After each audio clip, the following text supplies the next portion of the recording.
Y'all know what it is.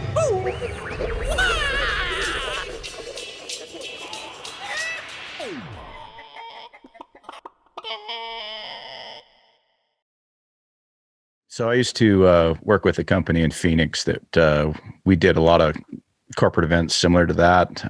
And we did high dollar proms where we'd come in and we'd set up a full nightclub in a school gymnasium, and 30 by 30 foot roof with moving heads. And I was the lighting guy at the time. And so I have a lot of history. I'm sorry. I'm just kidding.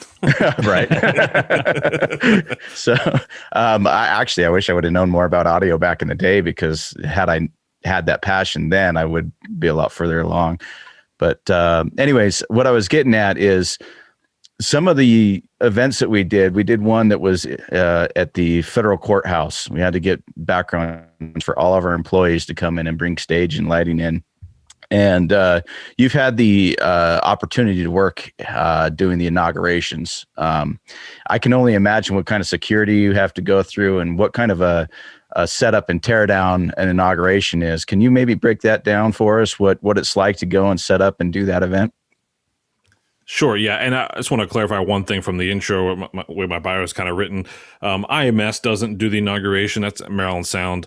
I used to be able to say the last four. I missed out on this one. I was supposed to be there right Chris before was there. Christmas. Huh? Chris was there. Rabbled? Yeah. Oh, yeah. Because of Gaga. Yeah.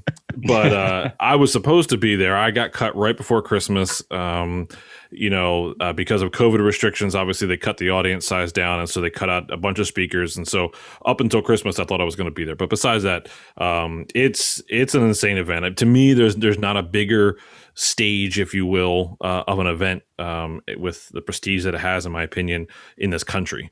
Right. So to be able to have been a part of four of them is awesome. Just, being a system tech. Security wise, you typically do your background checks and fingerprints a couple months ahead of time.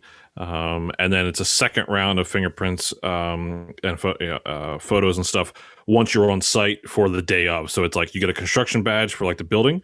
Like we start loading in, the whole platform that they build the inauguration on, that starts about 3 months before the inauguration even begins, because that whole facade obviously is not normally there. Audio comes in about January 2nd and works every day all the way up until January 20th is the day of the inauguration. Wow. Multiple rehearsals. There's just thousands of, cables to run, hundreds of speakers to place. And no matter the weather, you're out there every day, all day, that whole time. So, so day of show, there's a different badge you got to get through. There's a different badge if you're on the inside, which is what I was doing last time, doing comm. I got to put microphone on Chief Justice John Roberts and Clarence Thomas, things like that. So it's a really fun, unique event for sure. Well, I can't even imagine just as regarding the setup, because not only are you providing a feed for, TV, you're doing, I'm sure the delay on that pavilion area is huge. So just trying to get everything dialed in has to be a complete nightmare. Yeah, we spend, I wouldn't say nightmare. I mean, it's all very strategic, there are hundreds of speakers, both up on so not even the forward-facing ones that face out towards the audience, just the speakers that are facing all of the people in those grandstands. I mean, there's a couple hundred people up there. There's a distributed speaker system under the main platform. There's 125 little speakers under, one every other 3 seats on that main platform. Wow. And then in rings around as the balconies go up there are speakers in the railings. So you have to kind of time align and tune all of those. It's just very systematic. It's like anything in audio, you do one thing, right? You do one channel, you do one input, you do one speaker, and then you just keep going down the line, just keep doing that, however many times it takes to do that. And then the delays, you do your first speaker, and then you go on to the next, and so, it can seem daunting, I guess, but I mean, it's the same process that you would do in a little ballroom. You're just doing it 100 more times or over longer distances.